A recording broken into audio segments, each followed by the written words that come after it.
Good morning, y'all. This is like my 6th or 7th time trying to make this video.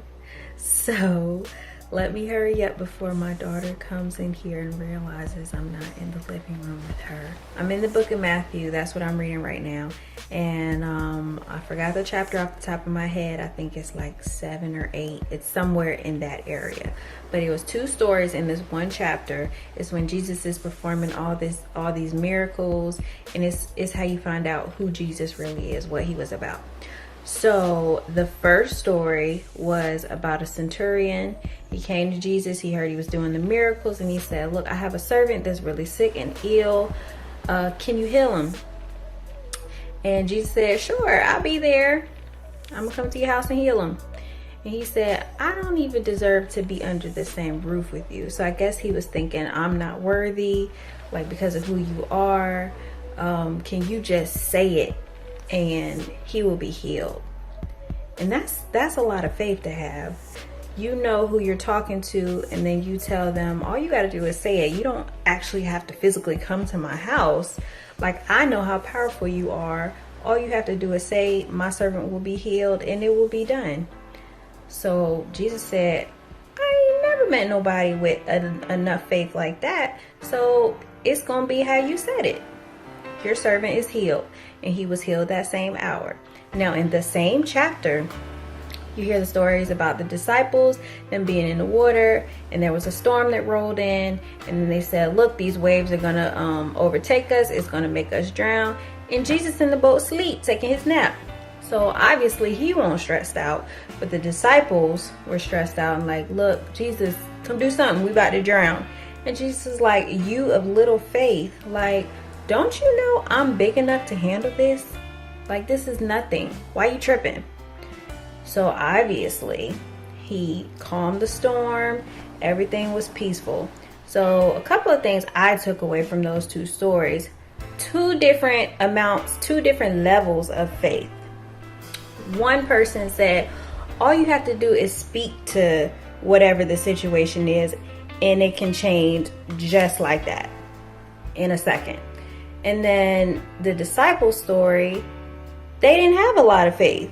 So whatever situation you're going through, if you don't have a lot of faith, you can let it consume you and worry you and stress you out, not knowing how big your God is, that he can just change your situation just like that. So you can either choose to stress, you could choose to worry, or you can know who's really in control. And we know as Christians, said it a million times, all things work together for our good. No matter your situation, whatever is going on, how big it may seem, if it feels like a big storm that is going to overtake you, you know that God is in control and he can calm your storm. So you can either stress, or you can be like, look, God, I know who you are. So all you have to do is say a word and my situation can change just like that. So you can look at your storm and say, look, there's something that I can learn from this. There's something that you're doing for me or through me. Like, what are you doing? And a lot of times God's not going to give you the answer just right then and there. Pause. Okay, like I said, I've been trying to make this video so long, and I thought it was going to be very quick, but obviously it's not. Pause. Okay, resuming the video again. Hopefully this is the last time.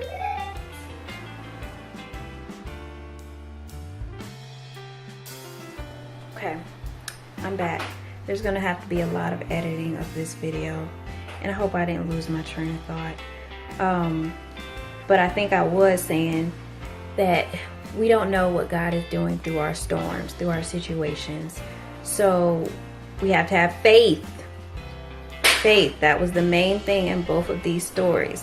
Somebody had big faith, somebody had little faith. Which faith do you have? If you have big faith, you won't stress as much. You won't worry as much. You know who is in control of every single thing in this world.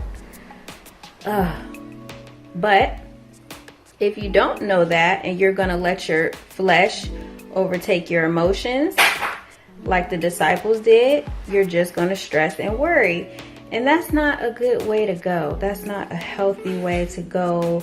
And like a verse said,